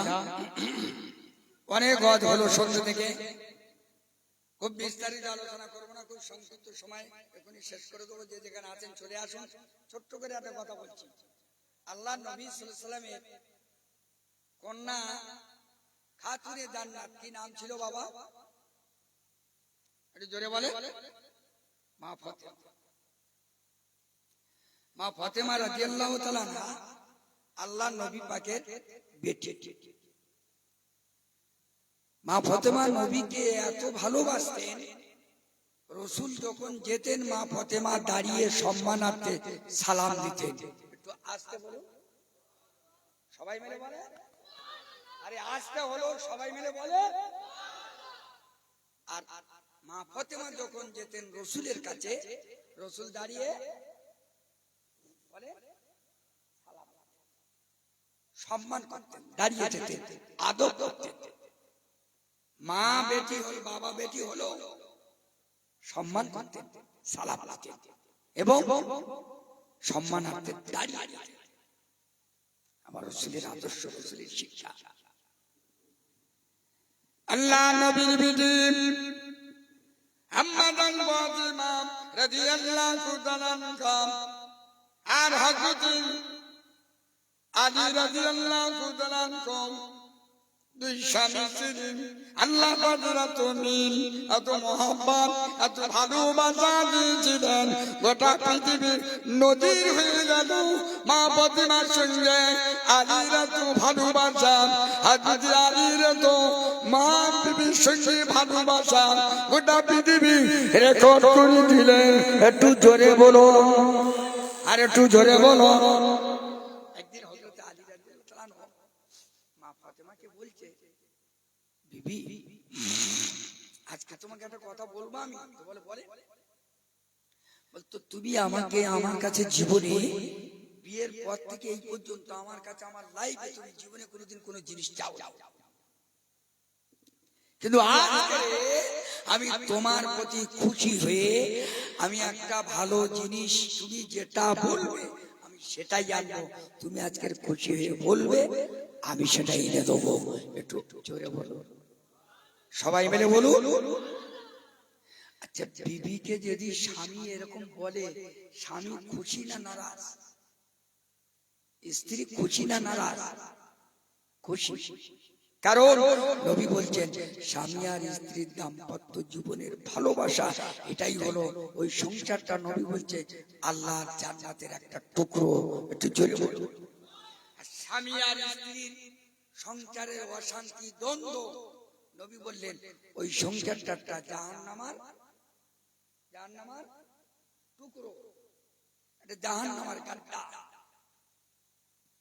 স্বামী স্ত্রী ঝগড়া হয় অনেক সময়, দেখেছেন মাস কি মাস, বছর কি বছর কথা হয় না। আপনাদের ভাঙড় এলাকার মা বোনেদের বলি, এরা সত্যি স্বামী স্ত্রী ঝগড়া হয় 6 মাস 8 মাস 9 মাস কথা হয় না। স্বামী হাটে যাচ্ছে, বিবি বোতল নিয়ে প্যাকেট নিয়ে বলছে থাকলো বোতল বেড়ার গায়ে, বোতল যেন হাটে দেয়। এ চিন্তা করছে 9 মাস 1 বছর কথা হয় না, বোতলের সঙ্গে বলতে। ও তখন বাজার করে এনে স্বামী বেড়ার গায়ে রেখে বলছে থাকলো প্যাকেটে বেড়ার গায়ে, প্যাকেট যেন ঘরে দেয়। এই স্বামীর সংসার, এই শান্তি। ও বিবি ফাতেমা, আমি তোমার স্বামী হযরত আলী ইমাম হাসান হুসাইনের আব্বা, আমার পুরুষন, আজকে তুমি যা চাইবে আমি আলী তোমার জন্য দিতে রাজি। জোরে বলো, যা চাইবে তাই। আম্মা জান ফাতেমা বললেন স্বামী তুমি আমাকে ওরকম বলে লজ্জা দিও না, আমি কিছুই চাইতে পারবো না, কারণ যেহেতু আল্লাহ আমাকে যেভাবে রেখেছে আমি তাতেই খুশি। একটু জোরে বলো। মা খাদিজাতুল কুবরা, আয়েশা সিদ্দিকা আর আম্মা জান ফাতেমা দুজন ঝগড়া করছে কি আগে জান্নাতে যাবে। নবী বললেন যার কাপড়ের তালি বেশি সেই আগে জান্নাতে যাবে। আম্মা জান আয়েশা সিদ্দিকার কাপড় দেখলেন 100 তালি, মা ফাতেমার কাপড় দেখলেন 101টা তালি। একটু জোরে বলো, আরো জোরে বলো। আল্লাহ নবীর জামাদার ইমাম আযম জানের আব্বাদার হযরত আলী বললেন, বারবার বিবি ফাতেমাকে বললেন, বিবি ফাতেমা বললেন আমি কিছু বলতে পারবো না, আমার দ্বারা সম্ভব নয়। হযরত আলী বললেন ও আমার বিবি, আজ তোমার জন্য আমি একটা হাতের বালা আনবো। নিজে থেকে বললেন। তার স্বামী যখন বলেছে হ্যাঁ না কিছু বলিনি, চুপ করে থাকার আলামত কি বলেন দিন? রাজি। হযরত আলী রাদিয়াল্লাহু তাআলা গেলেন, খুব সরে বলছে, অনেক বড় ঘটনা। উনি নিয়ে কিনে নিয়ে রাস্তায় আসছে, হঠাৎ একজন লোক দাঁড়িয়ে বলছে বাবা আলী, তো কি আমি 3 দিন খাইনি, তোমার হাতে যেটা আছে ওইটা তুমি আমাকে দাও, আমি বিক্রি করে আমি কিছু আহার করি। বলছে চিন্তা করছেন আমি ফাতেমা আমাকে জীবনেও বলিনি, আর আমি ফাতেমাকেও কোনোদিন বলিনি, আজকে আমি নিজে মুখ দিয়ে বললাম, কিন্তু ফকির চাচ্ছে আর আমি কি করি বা দেই? আমি ফাতেমার কাছে মুখ দেখাবো? হযরত আলী চিন্তা করলেন, কোরআনে কি লক্ষ্য করলেন, ওয়া আম্মা সাইলা ফালা তানহার, ভিক্ষুকদের চাইনি বলাতে তুমি খালি হাতে ফিরিও না, যদি না পারো না থাকে সান্ত্বনা দিয়ে ফিরিয়ে দাও, তবে যেন তোমার কাছ থেকে অসন্তুষ্ট হয়ে না যায়। হযরত আলী চিন্তা করলেন আল্লাহ আমি কি করবো এই মুহূর্তে। ফকিরকে বলছে দেখো আমি কিছু কিনে দিচ্ছি নিয়ে যান, আমি আপনার খাবার দিচ্ছি নিয়ে যান, আমি আপনার আহার দিচ্ছি নিয়ে যান। বলছেন না ওইটাই আমার বাড়িতে ছেলে পিলেরা 3 দিন ভোকা অবস্থায় আছে, আমি এটা বিক্রি করে তাদেরকে খেতে দেবো। ও যুবকেরা, সোনার মানুষেরা, বারবার বলতে বলতে হযরত আলী চিন্তা করলেন যা হবে দিয়ে দিলাম, দিয়ে দিয়েছেন। খুব মনটা খারাপ করে কাঁদো ভাব হয়ে বাড়িতে ঢুকলেন। অন্য নদী সালাম দেন, ভালো মন্দ জিজ্ঞাসা করে। হযরত আলী রাদিয়াল্লাহু তাআলা ওই দিনে আর কিছু না বলে উনি সোজাসুজি গিয়ে ঘরের বারান্দায় এক সাইডে চুপ করে মাথাটা হাত করে খুব যেন একটা চিন্তা ভাবনায় মগ্ন বসে আছেন, মনটা খারাপ করে। আম্মা জান ফাতেমা আসসালামু আলাইকা, ও আমার স্বামী আসসালামু আলাইকা, ও ইমাম হাসান হুসাইনের আব্বা, আজ তোমার মনটা যেন মলিন, আজ মনটা যেন খারাপ, আজ তুমি যেন মন করে বসে আছো, কোনো কথা তুমি বলছো না, মনে কোনো আনন্দ নাই, মনে কোনো খুশি নাই, মনে কোনো শান্তি নাই। বারবার বলছেন, কিছু বলছেন না, চুপ করে আছেন। বারবার বলতে বলতে হাজরে আলী বললেন, বিবি আজ আমি তোমার কাছে ছোট হয়ে গেলাম। তার মানে বলো কি, তুমি কখনো ওরকম বলতে নেই, তুমি কেন এমন কথা বলছো? ও বিবি ফাতেমা, আমি জীবনে তোমাকে আমার কাছে তুমি কোনো জিনিস চাওনি, আজ আমি জোর করে নিজে তোমাকে দেব ওয়াদা করেছিলাম, কিন্তু সেইটা কিনলাম বটে তোমার জন্য নিয়ে আসি। একজন ফকির বারবার আমাকে আবেদন করে এমন ভাবে বললেন, আমাকে দিতেই বাধ্য হলাম, না দিয়ে পারলাম না, বাধ্যতামূলক আমি সেটাকে না দিয়ে পারিনি। আম্মা জান ফাতেমা বললেন, ও আমার স্বামী, তুমি বলো বলো, তুমি কি সেটা দিয়েছো? বলে হ্যাঁ দিয়ে দিলাম। আম্মা জান ফাতেমা বললেন, হে আল্লাহর নবীর জামাল ইমাম হাসান হুসাইনের আব্বা, আজকে তুমি আমার জন্য কিনে আনছিলে, আমি যাতে খুশি হলাম, আমি যত খুশি হতাম, ওইটা আনার পরে ফকিরকে তুমি যদি না দিতে, সাইলকে যদি না দিতে, আমি খুশি হতেই পারতাম না, আমি তোমার প্রতি অসন্তুষ্ট হয়ে যেতাম, বরং তুমি ওকে দেওয়ার বিনিময় আমি ফাতেমা খুশিতে বাজেবা হয়ে গেলাম। জোরে বলুন, আরো জোরে বলুন। বরং তুমি দেওয়ায় আমি ফাতেমা খুবই খুশি, খুব আনন্দিত, তুমি যদি না দিতে আমি বরং অসন্তুষ্ট হতাম। একটু জোরে বলুন, আরো জোরে বলুন। বিদায় নিচ্ছি, সময় নেই, যে যেখানে আছেন সবাই চলে আসেন, অল্প সময়ের মধ্যে আখির দোয়া করে দেবো ইনশাআল্লাহ। এখন আপনাদের কাছে আমি যেটা বলতে চাচ্ছি, এই জলসাটা করলেন, এটা কি জলসাটা নতুন না এটা পুরান? চলে যাচ্ছেন? ও আচ্ছা, ওদেরকে আসতে বলো, এখানে ওরা রেডি হোক, দেবো তখন দোয়া করবো। হ্যাঁ দিয়ে আসতে বসো বেটা, বসো। একটু শেষের বেলা যান ধরে একটু তকবির দেন তো, না রে তকবির হয়নি, শেষ ভালো যান, সব ভালো তার, না রে তকবির না। আমি বলছি জলসাটা নতুন না জলসাটা আগে হয়েছে? ক বছর ধরে হচ্ছে? 13 বছর। আল্লাহ করে কবুল করুক। 13 বছরের জলসার স্মৃতি এই। কিন্তু আজকের যা জলসার স্টেজ, যা মানে প্যান্ডেল যা দেখছি, সত্যি অরিজিনাল, সত্যিকারী কথা, খুব খুশি হয়ে বলছে, এটা আল্লাহ পাকের বেহেশতেরই পাক। আরো জোরে বলো, আরো জোরে বলো না। এই একটুখানি সময়ের জন্য কত বড় জায়গা, এর কত একটা খরচ আছে।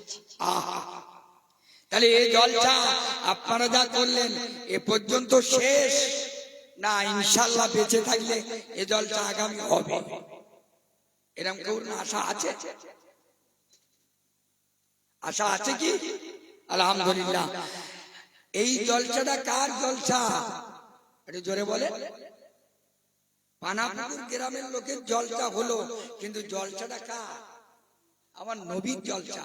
কারা নবীর ভালোবাসেন একটু হাত তুলে দেখাবে, বলেন, একটু হাত তুললেন ভালো করে। নারে তাকবীর। এ হাত জাহান্নামে যাবে না, হাত তুলে রাখেন, এ হাত জাহান্নামে যাবে না।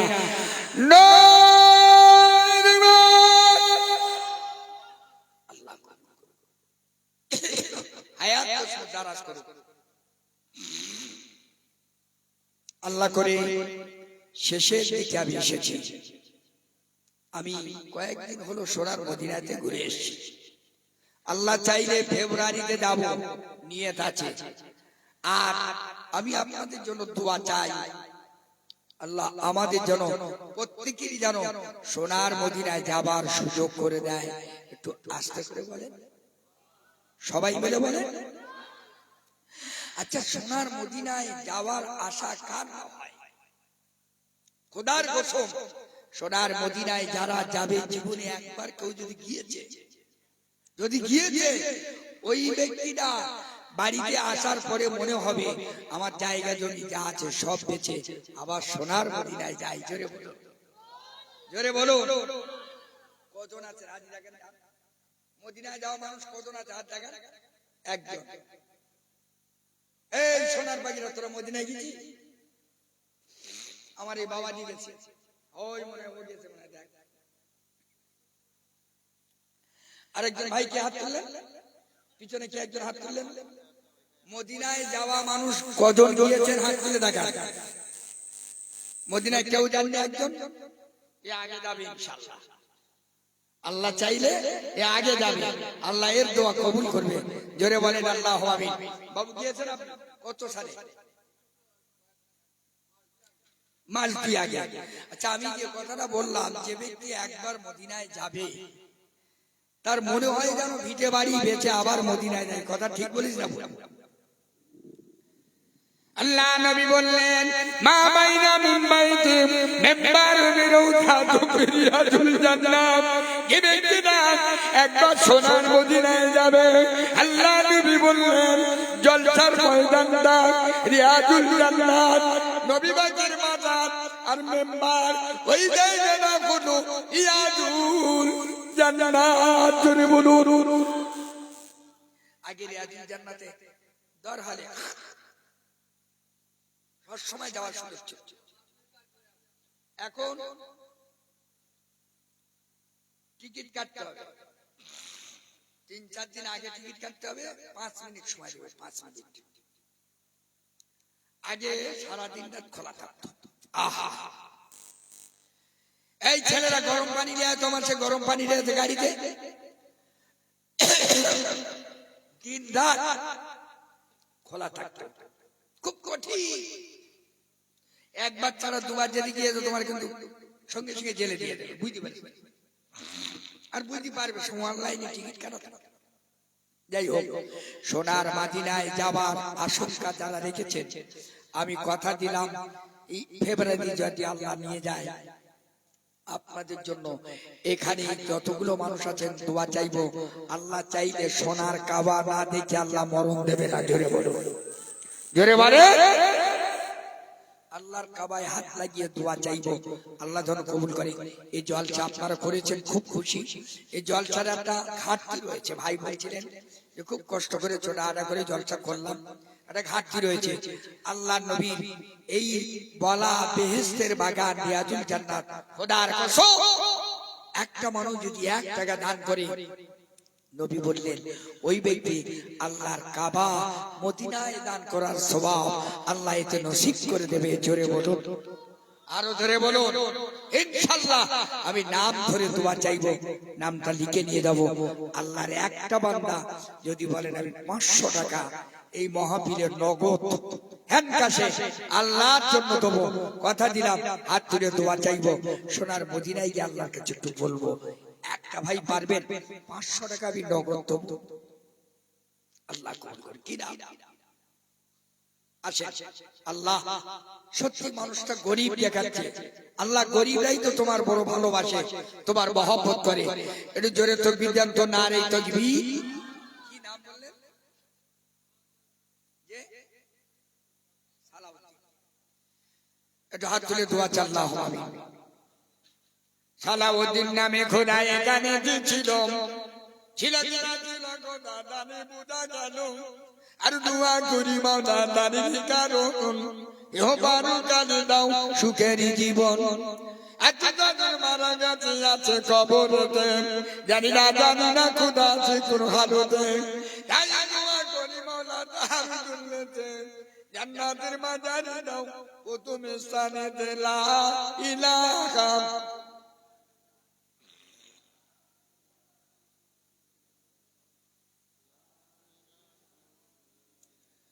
মুহাম্মাদুর রাসূলুল্লাহ। একটু মহব্বতে আল্লাহুম্মা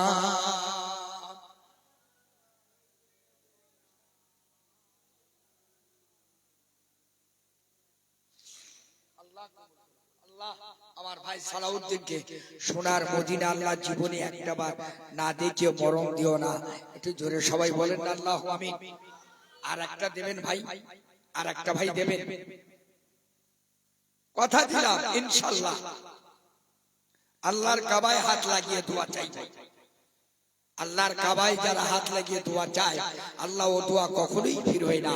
জীবনে একবার যদি যেতে হয় ইনশাআল্লাহ সোনার মদিনায় যাবে। একটু জোরে একবার তাকবীর দেন, নারে তাকবীর, নারে তাকবীর।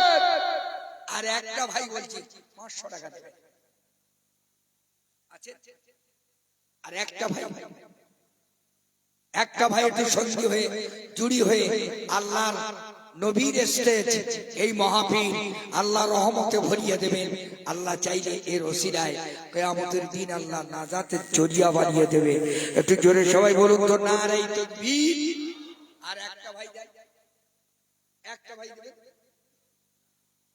আছে, কারণ নসিব হবে, কারোর কপালে আছে। একটা ভাই 500 টাকা দেবেন নগদ। যদি বলেন এখন নেই, দিতে পারবো না, সকালে দিয়ে দেবেন। ইমাম সাহেবের হাতে সকালে দিয়ে দেবেন ইনশাআল্লাহ, আল্লাহ কবুল করবেন। এখন দেবেন সকালে, আল্লাহ কবুল করবেন। কি নাম? জি নুরুদ্দিন, নজরুল বাবু। কি নাম? একটু সবাই হাত তুলে আল্লাহু আমিন। ও রব্বানা আমিন। আল্লাহ পাক, আমার নজরুল ভাই, আল্লাহ পাক এই জলসার জন্য সকাল বেলায় আল্লাহ তোমার নবীর মহব্বতে ভালোবাসায় 500 টাকা দেবেন।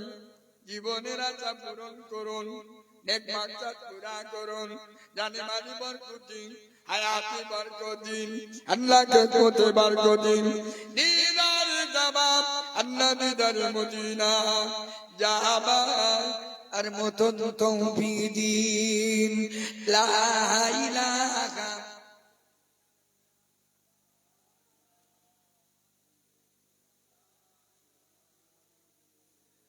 মুহাম্মাদুর রাসূলুল্লাহ। নারে তাকবীর, নারে তাকবীর। আল্লাহ কবুল করুন। ভাইজান 200 টাকা একজন দেবেন নগদ। 200 পারবেন? 200 টাকা একজন আমার কাছে চাচ্ছি, পারবেন? খুব বেশি আমি আপনাদের কাছে চাই, যেহেতু আল্লাহর রহমতের অশেষ দয়া, বেহেশতের বাগান, রিয়াজুল জান্নাতে 200 টাকা আপনারা বসে দান করবেন ইনশাআল্লাহ। আল্লাহ চাইলে এর বিনিময়ে কিয়ামতে আল্লাহ আপনার জান্নাত নসিব করে দেবে। একটু জোরে বলেন, আরো জোরে বলে। কত টাকা জীবনে কত জায়গায় গেছে, কত টাকা জীবনে কত জায়গায় দিয়েছি, কত পয়সা কত জায়গায় দিয়েছি, কত ডাক্তার বাড়ি গেছে, কত অবৈধ জায়গায় গেছে। আল্লাহ নবীর জন্য ভালোবাসায় আল্লাহর বান্দা 200 টাকা দিয়ে নগদে পারা যাবে না? হবে না? হ্যাঁ গা ভাঙড়ের লোক, পানি আপনার এই পানা পুকুরির লোক, আল্লাহ করে বহু দাতা আমি জানি, বহু চাঁদা তুলেছি। অন্য অন্য জায়গায় 10,000, 20,000, 30,000, 40,000 করে চাই। আল্লাহ দোয়াই করায় দেয়, মাত্র 200 টাকা চেয়েছি। আল্লাহ কবুল করে। কিনা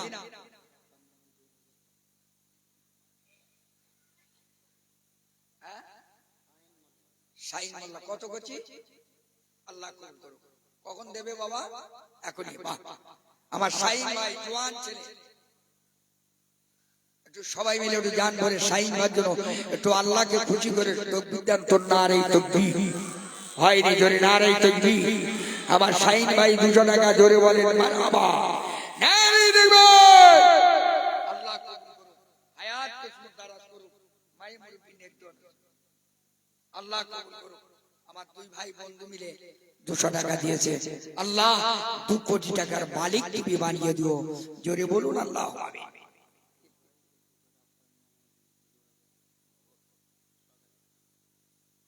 আল্লাহ ও আমার ভাই বলছিলেন যে জলসাটা খুব কষ্ট করে ছোটা আটা করে করলাম, জলসাটা একটু কিছু টাকা ঘাটতি আছে, ভাই একটু আল্লাহর হস্তে আল্লাহর বান্দার কাছে চাইবেন নিশ্চয়ই।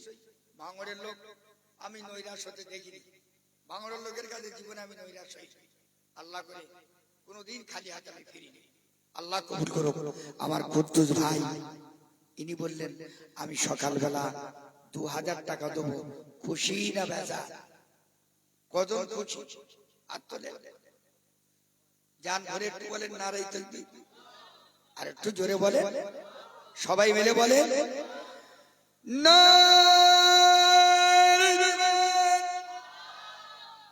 একটু হাত তুলে তো আচ্ছা আল্লাহ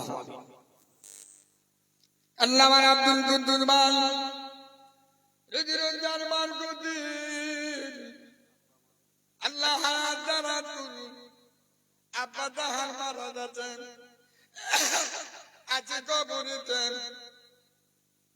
জানি না জানি না মৌলা আছে কোন হালুতে, তাই দোয়া করি মাওলা তাহারু জন্নতে জান্নাতের বাগান দাও প্রথম স্থানে দে। ও রব্বুল আলামিন আল্লাহ জান্নাত কবুল করুন, হায়াতের মুদারাজ করুন।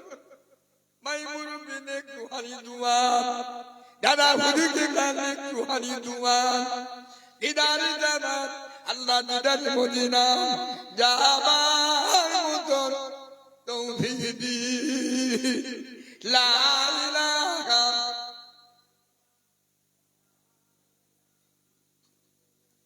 লা ইলাহা ইল্লাল্লাহু মুহাম্মাদুর রাসূলুল্লাহ।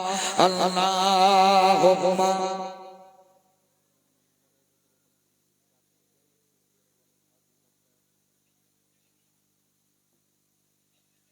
বাবু এখনই দোয়া করতো। আমার মা বোনের কাছে একজন ভাই যান, বাচ্চা ছেলে একজন যান শোনা, আমার মা বোনেরা 20, 50, 100 টাকা করে দেবে। আল্লাহ চাইলে আল্লাহ ওদের যে দেবে 10 আল্লাহ ভালো করবে পেটের গ্যাস, যে দেবে 20 পৌঁছে দেবে জান্নাতে তাড়াতাড়ি, যে দেবে 5 পরিয়ে দেবে আল্লাহ নূরের তাজ, যে দেবে 100 টাকা আঁচলের মুড়ো কখনো যাবে না তার ফাঁকা। একটু সবাই বলুন আল্লাহ আমিন। 100 টাকা করে একটা ভাই দেবে, 100 টাকা, 100 টাকা করে চেয়েছি, পারবেন? 100 টাকা দেওয়া যাবে? 100 টাকা করে দিতে পারবেন? আল্লাহ রুজি রোজগার বরকত দেবে, হায়াত তো সরাজ করবে, নেক দোয়া নসিব করবে। দাদা হুজুর কেবলা রুহানি দোয়া আল্লাহ নসিব কবুল করে। জানে মালিক হায়াতে কিসমত রুজিতে আল্লাহ বরকত দেবে, আল্লাহ মরণের সময় কলেমা নসিব করে দেবে। আল্লাহ এ জলসা কিয়ামতের দিন আমার আপনার নাজাতের জরিয়া হয়ে যাবে। একটু দরুদ শরীফ আল্লাহ।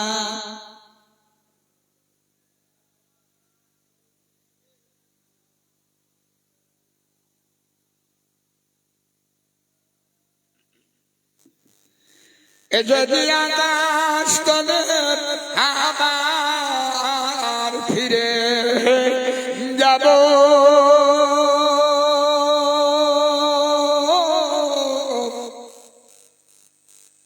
সময় হইলে আজরাইলের ডাকে সাড়া পাব।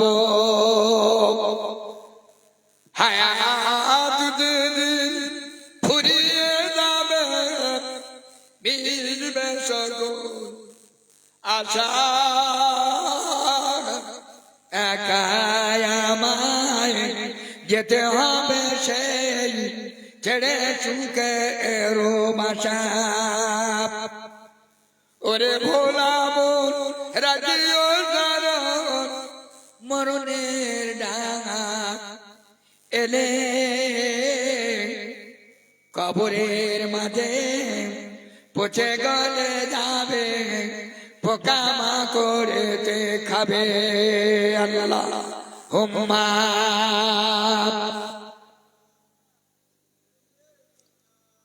আলহামদুলিল্লাহ, আল্লাহ শুকর, আল্লাহ বহু করিয়ে দিয়েছেন, আল্লাহ কবুল করেছেন। 100 টাকা আল্লাহর রাস্তে কোনো বান্দা দিতে পারবে না, 100 টাকাও কারো কাছে নেই। 100 টাকাও কারো কাছে নেই। হায় হায় হায়, একটু সবাই একবার তকবীর দাও তো দেখি, না রে তকবীর।